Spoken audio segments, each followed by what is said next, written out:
ഉണ്ട്, പക്ഷെ നല്ലൊരു കുപ്പായ അത്. കാരണം ഇന്ന് ഉച്ചത്തേക്ക് കുക്കിംഗ് ഇല്ല. പറന്നിരിക്കുന്ന സാരികളില്ലേ അമ്മയുടെ, അതിലെങ്ങനെയാ സ്റ്റാർച്ച് ചെയ്യണേന്ന് ചിലരൊക്കെ ചോദിച്ചു കേട്ടോ. ഏറ്റവും ഇന്ന് ഗ്രാൻഡ് ആയേക്കണ അമ്മയാട്ടോ.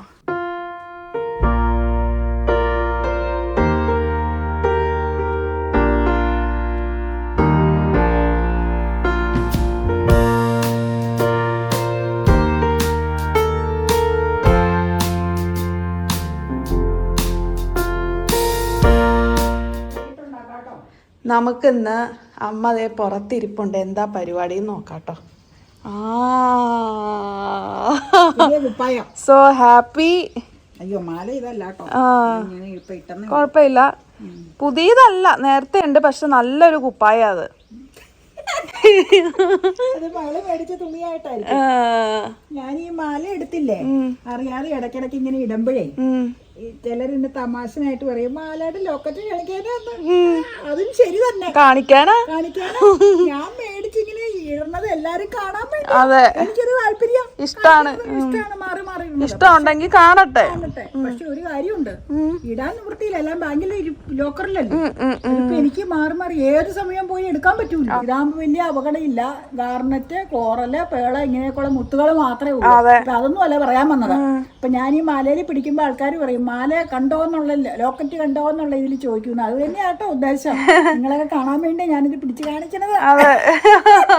എനിക്ക് മടിയില്ല പറയാൻ, ഞാൻ ചെയ്യണത് അങ്ങനെ തന്നെയാ. പിന്നെ എന്തിനാ മടിക്കുന്നത്? അപ്പൊ ഞാൻ അതൊന്നും അല്ല പറയാൻ വന്നേ. ഇന്ന് ഞങ്ങൾക്ക് ഉച്ചയ്ക്ക് ചെറിയൊരു പരിപാടിയുണ്ട്, ഒരു പ്രോഗ്രാം, നോയമ്പിന് മുമ്പുള്ള പരിപാടി. അതായത് ഇവിടുത്തെ പപ്പയുടെ കസിൻ ബ്രദറിന്റെ മോന്റെ കുട്ടിയുടെ മാമോദീസയായിരുന്നു. അപ്പൊ ഉച്ചയ്ക്ക് അതിന്റെ പ്രോഗ്രാമിന് പോണം. രാവിലെ അപ്പൊ പള്ളിയിൽ പോയി അത് അറ്റൻഡ് ചെയ്തേച്ച് വന്നു. ഞങ്ങൾക്ക് ചില സാങ്കേതിക കാരണങ്ങളാൽ പോവാൻ പറ്റിയില്ല, പോകേണ്ടതായിരുന്നു. അപ്പം അതുകൊണ്ട് അത് കഴിഞ്ഞേച്ച് അവരുടെ വീട്ടിൽ നിന്ന് ബ്രേക്ക്ഫാസ്റ്റ് കഴിഞ്ഞ് വന്നു. ഇനിയിപ്പോൾ ലഞ്ചിന് ഇവിടെ പരിപാടിയാണ്. അപ്പം എന്തെങ്കിലുമൊക്കെ പടം എടുക്കാൻ പറ്റുമെങ്കിൽ എടുക്കാൻ കേട്ടോ. അതിന് ഞാനൊരു സാരി തേച്ച് വെച്ചത് ഒരു പുതുമയുള്ള സാരിയല്ല, ചുമ്മാ ഒന്ന് കാണിക്കാം. ഇവള് പറഞ്ഞ് സാരി തേച്ച് വെച്ചേക്കണമെന്ന് കാണിക്കാം അമ്മയെന്ന് പറഞ്ഞപ്പോൾ ഞാൻ എടുത്തോണ്ട് ഇവിടെ വന്നിരുന്നതാ. കാരണം ഇന്ന് ഉച്ചത്തേക്ക് കുക്കിംഗ് ഇല്ല, വൈകിട്ട് കുക്കിംഗ് ഉണ്ട്. കാരണം നാളെ മുതൽ, മറ്റന്നാൾ മുതൽ, അതുകൊണ്ട് 50 ദിവസത്തേക്ക് നമ്മൾ വൈകിട്ട് കുക്കിംഗ് ഉണ്ട്. രാവിലത്തേക്കുള്ള അപ്പത്തിന്റെ കറി വൈകിട്ട് ഉണ്ടാക്കി വെക്കണം. രാവിലെ അപ്പം, ഉച്ചയ്ക്ക് സാധാ മെനു മീൽസ്. വൈകിട്ട് എന്നാന്ന് നിങ്ങളോട് പറയാം. വൈകിട്ട് അവിടെ ചെല്ലുമ്പോ കാണിക്കാം അല്ലേ. അതെ, സാരി വിത്ത് ബ്ലൗസ്. ഇവിടെ മേടിച്ചെന്ന സാരിയാ. ഈ സാരിയുടെ ട്രെൻഡ് ഇറങ്ങി ഇപ്പൊ ലിനൻ സാരിയാണ്. നല്ല സാരി, നല്ല സാരി. ഉടുക്കുമ്പോ അത് കാണാൻ നിങ്ങൾ ഇത് ഉടുത്ത് കണ്ടിട്ടുണ്ടോ? വീഡിയോയിലില്ല അല്ലേ. ഇതിന്റെ ബ്ലൗസ് ഞാനൊരു പ്രത്യേക രീതിയിൽ എന്റെ സ്റ്റിച്ചിങ്ങുകാരനെ കൊണ്ട് ചെയ്യിച്ചത്. ഇത് ഒരു 4 വർഷമായിട്ടുണ്ട് സാരിയും ബ്ലൗസും. ഇത് ഇടുമ്പോ കാണാം. ഇപ്പൊ ഇങ്ങനെ ഞാൻ കാണിക്കണില്ല. ഇടുമ്പോ നിങ്ങക്ക് വീഡിയോയിൽ ഇല്ല ഇതല്ലേ, ഞാനുണ്ടെന്നാ കരുതില്ല. അതെന്നാന്ന് വെച്ചാൽ ഇവളുള്ളപ്പോഴായിരിക്കൂല ചിലപ്പോ ഇത് ഉടുക്കണത്. അന്നേരം വീഡിയോ എടുക്കാൻ സാധിക്കൂല. ഇത് ഗ്രാൻഡ് സാരി കേട്ടോ. ഇത് എവിടെന്നാ മേടിച്ചേന്ന് പോലും എനിക്ക് ഓർമ്മയില്ല. പറയാം, എറണാകുളം അല്ലാതെ ഓർമ്മയില്ല. ഞാൻ ഓർക്കുന്നേ ഇല്ല ഇത് എവിടെന്നാ മേടിച്ചേന്ന്. ഇങ്ങനെ ഒരു സാരി മേടിച്ചതായിട്ട് പോലും എന്റെ ഓർമ്മയിലില്ല. നല്ല സാരി കേട്ടോ. അത് ഇപ്പോഴും നന്നായിട്ട് ഇരിപ്പുണ്ട്. അത് ഞാൻ സാരി സൂക്ഷിക്കണം എന്നോട് പിന്നെ പ്രത്യേകിച്ച് പറയണ്ടല്ലോ. തുമ്പ് നമുക്ക് ഉടുക്കുമ്പോ കാണിക്കണ്ടേ, നല്ല രസമുണ്ട് ഉടുക്കുമ്പോ കാണാൻ. ഇത് എന്റെ രീതിയിൽ ഈ സിൽക്ക് പോലെ ലിനൻ സാരി എല്ലാവർക്കും അറിയാലോ, അങ്ങനെ പറന്നിരിക്കൂല കേട്ടോ.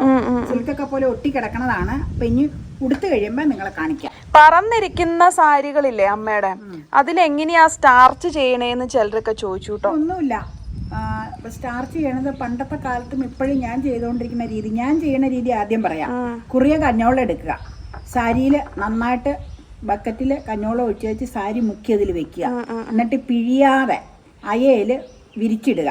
ഈ അയയിൽ വിരിച്ചിട്ട് ചെറിയ ഷെയ്ഡ് മതി, അധികം വെയിൽ വേണ്ട. അയയിൽ വിരിക്കാൻ ബുദ്ധിമുട്ടുള്ളവർ മുറ്റത്തൊക്കെ ഇങ്ങനെ സിമെൻറ്റോ ടൈലോ ഒക്കെ ഉണ്ടെങ്കിൽ അത് നീറ്റായിട്ട് അടിച്ച് വെച്ച് ഒരാളെ കൊണ്ട് ഇങ്ങടെ ഒരു സൈഡ് മൂല പിടിപ്പിച്ചേച്ച് നിവൃത്തി അങ്ങ് വിരിച്ചിടുക.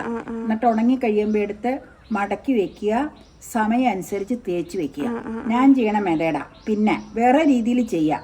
കഞ്ഞിവെള്ളം ഇപ്പോൾ കുറുകൽ കഞ്ഞിവെള്ളം ഇല്ലാത്തവരും കഞ്ഞിവെള്ളത്തിന് ലഭ്യത കുറവുള്ളവരും ഒക്കെ ആണെങ്കിൽ ഹോസ്റ്റൽ കാലങ്ങളിലൊക്കെ പണ്ട് മൈദ കുറുക്കുമായിരുന്നു. വെള്ളത്തിൽ മൈദപ്പൊടി ഇട്ടേച്ച് കുറുക്കിയെടുക്കും. എന്നിട്ട് അത് എത്ര കണ്ട് പറന്നിരിക്കണമെന്ന് വെച്ചാൽ അതനുസരിച്ച് ഡൈല്യൂട്ട് ചെയ്ത് വെച്ച് ഇതുപോലെ മുക്കി വെച്ച് വിരിച്ചിട്ട് ഉണക്കിയെടുക്കുക. എന്നിട്ട് തേച്ചെടുക്കുക. പിന്നെ ചൗവരി കൊണ്ട് എന്തോ ഇങ്ങനെ വേവിച്ചിട്ട് വെള്ളം മിക്സ് ചെയ്ത് ചേർക്കണവരും അതൊന്നും ഞാൻ ചെയ്തിട്ടില്ല. മൈദയുടെ ഞാൻ ചെയ്തിട്ടുണ്ട്. ഇന്ത്യയിലൊക്കെ പഠിക്കുന്ന കാലഘട്ടത്തിൽ വീട്ടിൽ വന്ന് അങ്ങനെ ചെയ്തിട്ടുണ്ട്. അപ്പോൾ ഈ കൂടുതലും ഞാൻ ചെയ്യണം. ഇപ്പം മൈദയുടെ അങ്ങനെ ചെയ്യാറില്ല. ചെയ്യുന്നത് മുഴുവനും കുറുകിയ കഞ്ഞോളാണ്. പിന്നെ വേറൊരു കുഴപ്പം എന്നാന്ന് വെച്ച് കഴിഞ്ഞാൽ അത് ഞാൻ പറയാം. ഞാൻ ഒരു വീഡിയോയിൽ പറഞ്ഞിട്ടുണ്ട്. പണ്ടത്തെ രീതിയിലുള്ള ഒറിജിനൽ കോട്ടാസാരി വളരെ കുറവാണ്. ചീമാട്ടി, ജയലക്ഷ്മി, മിലൻ, പിന്നെ അവിടെയുള്ള പല മഹാലക്ഷ്മി പല ഷോപ്പിൽ ഞാൻ കോട്ടൺ കോട്ട ചോദിക്കുമ്പോൾ അവർക്ക് അറിയില്ല. അവർ ചുമ്മാ കോട്ടൺ സാരി കാണിച്ചു വരുന്നേരം. കോട്ടൺ സാരി ഇങ്ങനെ ചെയ്താൽ ശരിക്കും സ്റ്റാർച്ച് പിടിക്കും. പിന്നെ എല്ലാം ഉള്ളത് സിൽക്കി കോട്ട, സിൽക്കി കോട്ട, പിന്നെ സിന്തറ്റിക് കോട്ട. അത് രണ്ടുമാണ്. അതിലങ്ങനെ സ്റ്റാർച്ച് അധികം പിടിക്കൂല. എനിക്ക് പണ്ടത്തെ രീതിയിലുള്ള കോട്ടാസാരി വലിയ ഇഷ്ടം. അതിപ്പോ ഇല്ലെന്നേ, ഒന്നും ചെയ്യാനില്ല. അപ്പൊ ഈ അപൂർവമായിട്ട് ചില സമയത്ത് ഷോപ്പുകളിൽ വരുമെന്നാ പറഞ്ഞത്. ഞാൻ ഒരു പ്രാവശ്യം ജയലക്ഷ്മി ചോദിച്ചപ്പോ, ജയലക്ഷ്മിയാണോ ശീമാട്ടിയാണോ, അവര് പറഞ്ഞു വേനൽക്കാലത്തൊന്ന് വന്ന് നോക്ക്, അപൂർവമായിട്ട് ചിലപ്പോൾ സ്റ്റോക്ക് വരുമെന്ന്. വളരെ കുറവാണ് അത് വരവെന്ന്. ഇപ്പൊ എല്ലാം സിൽക്കി കോട്ടയാണ്, അല്ലെങ്കിൽ സിന്തറ്റിക് കോട്ട. അപ്പൊ അതാണ് എനിക്ക് മറ്റേ കോട്ട വലിയ ഇഷ്ടം. അപ്പൊ അങ്ങനെയൊക്കെയാണ് ഞാൻ ചെയ്യണത്.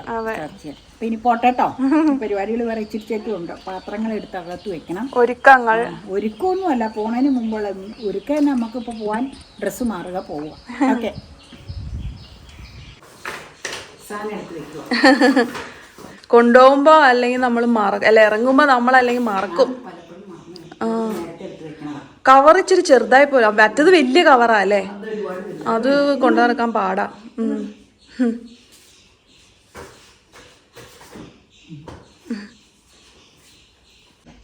അടിപൊളിയാണല്ലോ. 843. അപ്പൊ എന്തോ തുണി മേടിച്ചതിന്റെ, നൈറ്റി മേടിച്ചതിന്റെ കണക്ക് എഴുതിയില്ലായിരുന്നു. ഇന്നലെ ഞാൻ വൈകിട്ട് പറഞ്ഞായിരുന്നു മെറ്റീരിയലിന്റെ. അതെ അതെ അതെ അതെ. നൈറ്റി എന്ന് പറഞ്ഞാൽ പല രീതിയിൽ ചിന്തിക്കും. മെറ്റീരിയൽ 2 843. അതെ അതെ അതെ അതെ. ഓക്കെ, പുറത്തിറങ്ങി നിന്നിട്ട് ഇത് ഫുള്ളൊന്ന് എടുക്കാം. അതെ,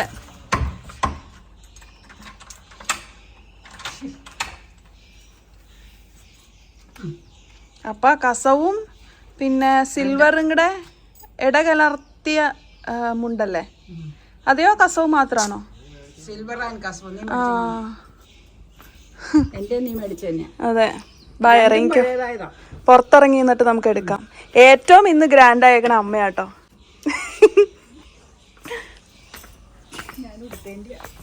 അതെ, അതിലൊരു സംശയവും ഇല്ല. ആ, നല്ല ഗ്രാൻഡ് ആയിട്ടുണ്ട്. സൂപ്പർ. പക്ഷെ ഇതങ്ങനെ ഒട്ടിക്കിടക്കണില്ല അല്ലേ? കളർ കോമ്പിനേഷൻ നല്ലതാണ്.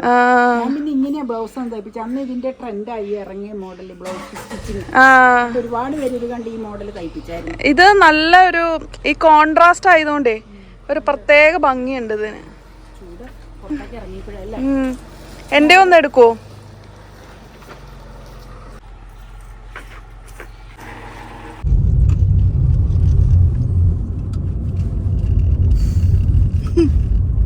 ചൂടല്ലേ, ഭയങ്കര ചൂട്.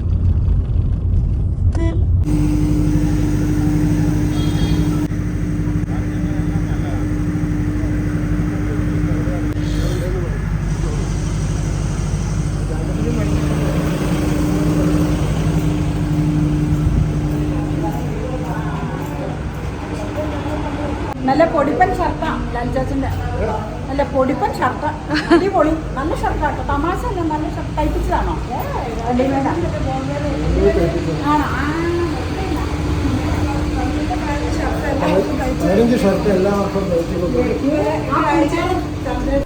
അങ്ങനെ ഞങ്ങൾ ഹോളിലേക്ക് കയറി. പ്രോഗ്രാം സ്റ്റാർട്ട് ചെയ്തിട്ടില്ല കേട്ടോ. ചൂടത്ത് നിന്ന് ആ ഹോളിലേക്ക് കയറിയപ്പോൾ എല്ലാവർക്കും പെട്ടെന്ന് നല്ലൊരു ആശ്വാസം കിട്ടിട്ടോ. ഇപ്പോഴത്തെ ചൂടൊക്കെ എല്ലാവർക്കും അറിയാമല്ലോ. അന്നേരം അത്രയും ചൂട് തുടങ്ങിയിട്ടില്ല. ഇതൊരു ഫെബ്രുവരി സ്റ്റാർട്ടിങ്ങിലൊക്കെ എടുത്തിട്ടുള്ള വീഡിയോ ആണ്. എങ്കിലും ചൂടുണ്ടായിരുന്നു കേട്ടോ. പിന്നെ സോങ് ഉള്ളതുകൊണ്ടാണ് ഞാൻ കട്ട് ചെയ്തേക്കണേ. അത് നമുക്ക് ഇടാൻ പറ്റില്ലല്ലോ. പിന്നെ ഇത് നോമ്പ് തുടങ്ങുന്നതിന് മുൻപ് നടന്നിട്ടുള്ളൊരു ഫംഗ്ഷനാണേ. എന്നിട്ട് വീഡിയോ ഞാൻ ഹോൾഡ് ചെയ്ത് വെച്ചേക്കായിരുന്നു, കാരണം ആ ടൈമിൽ വേറെ ചില ഫംഗ്ഷൻസ് ഉള്ളതുകൊണ്ട് സെയിം പാറ്റേണിലുള്ള വീഡിയോസ് വരാതിരിക്കാൻ വേണ്ടിയിട്ടാണ് ഹോൾഡ് ചെയ്തത് കേട്ടോ. ആദ്യം തന്നെ വെൽക്കം ഡ്രിങ്കിൻ്റെ സെക്ഷനിലേക്കാണ് പോയത്. വാട്ടർമെലോൺ, ഗ്രേപ്പ്, അങ്ങനെ എല്ലാം തന്നെ ഫ്രഷ് ജ്യൂസസ് ആയിരുന്നു. ഞങ്ങൾ രണ്ടാളും വാട്ടർമെലോൺ ആണ് കേട്ടോ എടുത്തത്. മെലൺ സമ്മറിന് ഒരു സ്പെഷ്യൽ ഫ്രൂട്ട് അല്ലേ, അതുകൊണ്ടാണ്. അപ്പോൾ ജ്യൂസൊക്കെ കുടിച്ചു. ഇനി അവിടെ പോയിട്ട് ഇരിക്കാം എന്ന് അമ്മ പറയുന്നതാണ്. പിന്നെ ഗെറ്റ് ടുഗദർ ആകുമ്പോൾ ഒത്തിരി പേരോട് വർത്താനമൊക്കെ പറയാനുണ്ടാവുമല്ലോ. അപ്പയുടെ ഫസ്റ്റ് കസിൻസ് ആണ് ഇപ്പോൾ വർത്താനം പറയണേ, ലാലു ചാച്ചനും സാനിയ ആൻറ്റിയാണ്. അപ്പം ഞാൻ വേഗം തന്നെ സ്റ്റേജ് ഡെക്കറേഷനിലേക്ക് പോയി. നല്ല ഭംഗിയായിരുന്നു, വളരെ ബ്യൂട്ടിഫുൾ ആയിട്ടുണ്ടായിരുന്നു. വളരെ സിമ്പിൾ ആൻഡ് എലഗൻറ്റ് എന്നൊക്കെ പറയില്ലേ, അതുപോലെ വളരെ വളരെ മനോഹരമായിട്ടുള്ള ഒരു സ്റ്റേജായിരുന്നു. എനിക്ക് സിമ്പിളായിട്ടുള്ള കാര്യങ്ങൾ എന്നാൽ എലഗൻ്റായിട്ട് ചെയ്തിട്ടുള്ളതെല്ലാം എന്ത് കാര്യമാണെങ്കിലും എനിക്കത് ഭയങ്കര ഇഷ്ടമാണ് വാച്ച് ചെയ്യാനായിട്ട്. അപ്പോൾ വർത്താനം ഇങ്ങനെ കണ്ടിന്യൂ ചെയ്തുകൊണ്ടേയിരിക്കുന്നു. ഞാനവിടെ ഓരോ സെൽഫിയൊക്കെ എടുത്തുകൊണ്ടിരിക്കുന്നു. ഇപ്പോൾ ഏതൊരു ഫംഗ്ഷന് പോയി കഴിഞ്ഞാലും സെൽഫി മാൻഡേറ്ററി ആണല്ലോ. അപ്പോൾ അതാണ് കാര്യം. പിന്നെ ബാപ്റ്റിസം ആയതുകൊണ്ട് നമുക്ക് അങ്ങനെ ഒരുപാട് ചടങ്ങുകളൊന്നുമില്ല. ജസ്റ്റ് അതും വളരെ ലളിതമായിട്ടുള്ള ചടങ്ങുകളാണ് ഉള്ളൂ. കാരണം ഓൾറെഡി ബാപ്റ്റിസം മോർണിംഗിൽ കഴിഞ്ഞല്ലോ. പിന്നെ ഇനിയിപ്പോൾ റിസപ്ഷനാണ് നമുക്കുള്ളത്. അതിൽ ഒരു പ്രാർത്ഥന, പിന്നെ കേക്ക് കട്ടിങ്, കാൻഡിൽ ലൈറ്റിങ്, അങ്ങനെ ചില കാര്യങ്ങൾ മാത്രമാണ് ഉണ്ടാവുക കേട്ടോ. അപ്പോൾ അതിനായിട്ട് വെയിറ്റ് ചെയ്യാണ്. ഡെസേർട്ട് ടേബിൾ സെറ്റ് ചെയ്തിരിക്കുന്നത് ഒന്ന് ക്ലോസപ്പിൽ കാണിച്ചു തരാവേ. ശരിക്കും ഇത് കേക്ക് കട്ടിംഗ് ഒക്കെ കഴിഞ്ഞിട്ടാണ് ഞാൻ എടുത്തേക്കണത് കേട്ടോ. സ്റ്റാർട്ടിങ്ങിൽ എനിക്ക് എടുക്കാൻ പറ്റിയില്ല. ഡെസേർട്ട് ടേബിളിലും ഒരു വൈറ്റ് തീമിലാണ് അത് ചെയ്തിരിക്കുന്നത്. Cake, cup cakes, doughnuts, cake popsicles എല്ലാം ഒരു വൈറ്റിൻ്റെ ബ്യൂട്ടി എടുത്തു കാണിക്കുന്ന ടൈപ്പ് ഒരു സിമ്പിൾ ഡിസൈൻസ് ആയിരുന്നു. അതായത് വലിയ ആർഭാടങ്ങളൊന്നുമില്ല, എന്നാൽ കാണുമ്പോൾ നല്ല സുന്ദരമായിട്ട് ഇരിക്കുകയും ചെയ്യും. ആ രീതിയിലുള്ള ഡിസൈൻസ് ആയിരുന്നു. എനിക്കത് വളരെ ഇഷ്ടപ്പെട്ടു.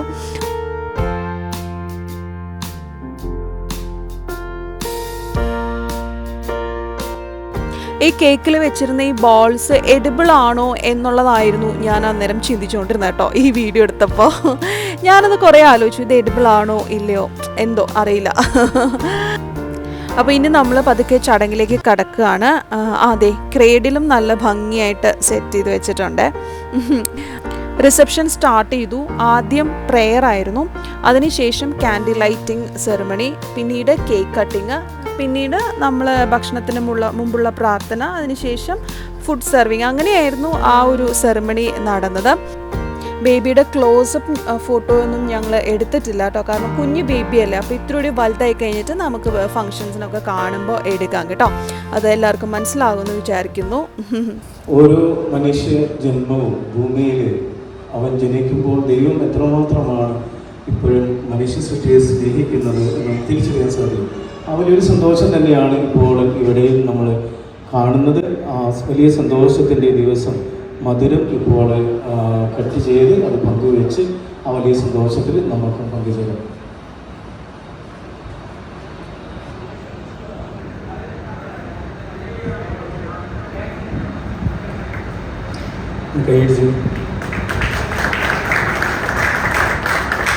ഭക്ഷണത്തിന് മുമ്പുള്ളതായ പ്രാർത്ഥന ഇപ്പോൾ നിവർത്തിക്കപ്പെടും. റിസപ്ഷനൊക്കെ കഴിഞ്ഞു കേട്ടോ. അപ്പോൾ നമ്മൾ കസിൻസൊക്കെ ആയിട്ട് ചില്ല് ചെയ്തിരിക്കുകയാണ്. ഇനിയിപ്പോൾ ഫുഡ് കഴിക്കാനായിട്ടുള്ള അവസരമാണുള്ളത്. അപ്പോൾ ഇനിയിപ്പോൾ അതൊക്കെ ഫുഡിങ് സെക്ഷനിലേക്ക് പോവുകയാണ്. കോഴ്സ് ലഞ്ച് ആയിരുന്നു. അപ്പോൾ ഇടിയപ്പവും പത്തിരിയായിരുന്നു കോഴ്സായിട്ടുണ്ടായിരുന്നത്. അതിൻ്റെ കൂടെ താറാവ് റോസ്റ്റാണോ എന്താണോ ആ ഡിഷിൻ്റെ പേരെന്താണെന്ന് എനിക്കറിയില്ല. ബട്ട് എന്ത് തന്നെയായാലും അത് ഇറ്റ്സ് ആൻ അമേസിങ് ഡിഷ്. നല്ല ടേസ്റ്റായിരുന്നു. പിന്നെ അത് കഴിഞ്ഞാൽ ആസ് യൂഷ്വൽ നമുക്ക് ചോറും കറികളും, ചിക്കൻ, ബീഫ്, അങ്ങനെയുള്ള നോൺ വെജ് ഒരു ഒരു നോൺ വെജ് ലഞ്ചായിരുന്നു. ഫിഷ് കറി എല്ലാം ചേർത്തിട്ടുള്ള ലഞ്ചായിരുന്നു കേട്ടോ. അതെ, കറികളൊക്കെ ഞാൻ ജസ്റ്റ് ഒന്ന് കാണിക്കുകയാണ്. സാലഡുണ്ട്, പിന്നെ കാളൻ, പിന്നെ ഇതൊരു സ്പെഷ്യൽ കറിയായിരുന്നു കേട്ടോ. കോവയ്ക്ക വറുത്തതായിരുന്നു. അല്ല, കോവയ്ക്ക വറുത്തതല്ല, അതൊരു എനിക്ക് തോന്നുന്നു മെഴുക്കുരട്ടിയാണ്. ക്യാബേജ് തോരൻ, ഇതാണ് ഞാൻ പറഞ്ഞ കോവയ്ക്ക വറുത്തത്. അതൊരു സ്പെഷ്യൽ ടേസ്റ്റി ആയിട്ടുള്ള നല്ല ഫ്രൈ ആയിട്ടുള്ള ഒരു ടൈപ്പ് കറിയായിരുന്നു. എനിക്കത് ഒത്തിരി ഇഷ്ടമായി. പിന്നെ ചമ്മന്തിപ്പൊടി, പിക്കിള്, പിന്നെ വെജിറ്റേറിയൻ സ്പെഷ്യൽ സാമ്പാർ, കാളൻ, അവിയൽ, ആ വക ഐറ്റംസും എല്ലാം ഉണ്ടായിരുന്നു.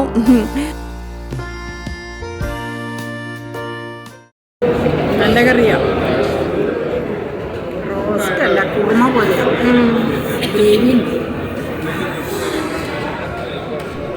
ബ്രേക്ക്ഫാസ്റ്റ് ലഞ്ച് ആയതുകൊണ്ട് ഞാൻ എടുത്തത് പത്തിരിയാണ്. പത്തിരി ആകുമ്പോൾ ഇത്തിരി ലൈറ്റ് ആയിരിക്കുമല്ലോ, അപ്പോൾ പിന്നീട് നമ്മൾ ചോറ് കഴിക്കുമ്പോഴത്തേനും അത് ഹെവി ആയി പോയില്ല. അതുകൊണ്ടാണ് ഞാൻ പത്തിരി എടുത്തത് കേട്ടോ. പിന്നെ വളരെ ലൈറ്റ് ആയിട്ടുള്ളൊരു ഫുഡായത് കാരണം എനിക്ക് പത്തിരി ഇഷ്ടമാണ്. അതിൻ്റെ കൂടെ ആ ഡക്ക് കുറുമ പോലത്തെ ടൈപ്പാണെന്നാണ് പറഞ്ഞത് അമ്മ. അപ്പോൾ ആ ഒരു കോമ്പിനേഷൻ നല്ല ഡെലീഷ്യസ് ആയിരുന്നു. പിന്നെ ദേ ചോറും കറികളും ഒക്കെ എടുത്തു. ഇത്രയൊക്കെ കണ്ടുകൊണ്ട് നിങ്ങൾ വിചാരിക്കണ്ട ഞാൻ ഇത്രയൊക്കെ കഴിക്കുമെന്ന്. പക്ഷെ അങ്ങനെ ഇല്ല. എല്ലാ കറികളും ഇട്ടിട്ട് കാണുമ്പോൾ കൂടുതലായിട്ട് തോന്നണതാണ് കേട്ടോ, അത്രയ്ക്ക് അധികമൊന്നും ഇല്ല അത്. പിന്നെ ദേ ഫ്രൂട്ട് സലാഡിൻ്റെ ഒരു മെയിൻ ഹൈലൈറ്റ് ആയിട്ട് എനിക്ക് തോന്നിയത് നല്ല ഫ്രഷ് ആയിട്ടുള്ള ഫ്രൂട്ട്സ് ആയിരുന്നു. സാധാരണ അത്രയും ഫ്രഷ് ഫ്രൂട്ട്സ് അങ്ങനെ കിട്ടാറില്ല, ബട്ട് എന്തോ അതെനിക്ക് വളരെ ഇഷ്ടപ്പെട്ടു. നല്ല ഫ്രഷ്നെസ് ഉണ്ടായിരുന്നു. അതുകൊണ്ടാണ് ഞാനത് എടുക്കാമെന്ന് വിചാരിച്ചത് കേട്ടോ. അങ്ങനെ നമ്മുടെ ചടങ്ങുകളെല്ലാം കഴിഞ്ഞ് മണി 2:15. ഇനി നമ്മൾ തിരിച്ച് വീട്ടിലേക്ക് പോവാം. കാറിലേക്ക് വന്നപ്പോൾ നല്ല ചൂട് കണ്ടോ, പുറത്തൊക്കെ നല്ല ചിൽഡ് AC ആയിരുന്നു. അതെ അതെ അതെ അവിടെ വന്നവർ ഒരുമാതിരി എല്ലാവരും നമ്മുടെ സബ്സ്ക്രൈബേഴ്സ് ആയിരുന്നു. അവർക്കും വളരെ സന്തോഷം. എല്ലാം സന്തോഷമായിട്ട് പിരിയുകയാണ്. അതെ, ഇനി പിരിയുകയാണ്. അതെ, പിരിയുകയാണ്. ഇവിടുന്ന് സമാനത്തിൽ നിറങ്ങും അല്ലേ. അതെ, ഇനി നമുക്ക് വീട്ടിൽ ചെന്നിട്ട് ബാക്കി വിശേഷങ്ങൾ കാണാം. വീഡിയോ ഇഷ്ടമായിട്ടുണ്ടെങ്കിൽ ഉറപ്പായിട്ടും ലൈക്ക് ചെയ്യുക, ചാനൽ സബ്സ്ക്രൈബ് ചെയ്യുക, പേജ് ഫോളോ ചെയ്യുക. അപ്പോൾ വീണ്ടും സന്ധിക്കാം. ഞങ്ങള് വീട്ടിലെത്തി. ചടങ്ങുകളെല്ലാം നല്ല മനോഹരമായി. അതെ അതെ അതെ അതെ, സബ്സ്ക്രൈബേഴ്സിന്റെ ആറാട്ടായി. എല്ലാവർക്കും ഒത്തിരി സന്തോഷമായി. ഒരുപാട് സ്നേഹം അറിയിച്ചു എല്ലാവരും. ഞങ്ങൾക്കും ഒരുപാട് സന്തോഷം. നല്ല ഫുഡ് എല്ലാം ഓൾ ടുഗദർ വളരെ നല്ലായിരുന്നു. AC ഹോൾ ആയതുകൊണ്ട് ഒട്ടും തന്നെ ബുദ്ധിമുട്ട് അനുഭവിച്ചില്ല. അപ്പയുടെ കസിന്റെ മകന്റെ കുട്ടിയുടെ മാമോദിസ. അതെ അതെ അതെ. Okay, bye bye. പോയി വന്നിട്ട് ക്ഷീണമൊക്കെ കുറഞ്ഞോ? ഇവിടെ ലോക്കലല്ലേ, ക്ഷീണമെന്ന് പറയാനില്ല. പിന്നെ നമുക്ക് ഈ ചൂടിന്റെ ഒരു പ്രശ്നം, അത് ഹോള് പിന്നെ AC ആയതുകൊണ്ട് കുഴപ്പമുണ്ടായിരുന്നില്ല. പിന്നെ പുറത്തിറങ്ങുമ്പോഴാണ് നമുക്ക് ബുദ്ധിമുട്ട്. ഭയങ്കര ചൂടാട്ടോ ശരിക്കും. ഒന്ന് വന്നിച്ചെഴുന്നേറ്റു. നമുക്ക് അടുത്ത കുക്കിങ്ങിലേക്ക് കിടക്കണം. നാളത്തേക്കുള്ള കറി ഇന്ന് ഉണ്ടാക്കി വെക്കണം. നാളെ കൂടെ കഴിഞ്ഞാൽ എല്ലാം വൈൻഡ് അപ്പ്. നാളെയാണോ നമ്മൾ പുറത്തു പോയി കഴിക്കണേ? ഇന്നിപ്പോ ഉച്ചയ്ക്ക് ഹെവി മീലല്ല. അതെ അതെ അതെ, അതാ ഞാൻ പറഞ്ഞത്, 2 നേരവും നമുക്ക് ഹെവി ആയിട്ട് കഴിക്കാതിരിക്കുന്നത് നല്ല. ഇന്നിപ്പോ ഹെവി ആയിട്ടുള്ള ഒരു ലഞ്ചായിരുന്നു. അപ്പോൾ നമുക്കിനി നാളെ പുറത്തു പോയി കഴിക്കണമായിരിക്കും ബെറ്റർ. അതെ, കുറച്ചൊക്കെ ഉണ്ട്. പിന്നെ നമുക്ക് ഒരുപാട് അങ്ങനെ എടുക്കാനും നിവൃത്തിയില്ലായിരുന്നു. കാരണം കുഞ്ഞു വാവയൊക്കെ അല്ലേ, വാവ വലുതായി കഴിയുമ്പോൾ നമുക്ക് എടുക്കാം അല്ലേ. അതെ, ഉച്ചയ്ക്ക് ഭയങ്കര വെയിലായതുകൊണ്ടാണ് ഞാൻ പറയാം. ഞാൻ 4 പാലും നാളത്തേക്ക് ഒരു ബ്രെഡ്, ഇന്നത്തേക്ക് വേണ്ട ബ്രെഡ് ഇരിപ്പുണ്ട്.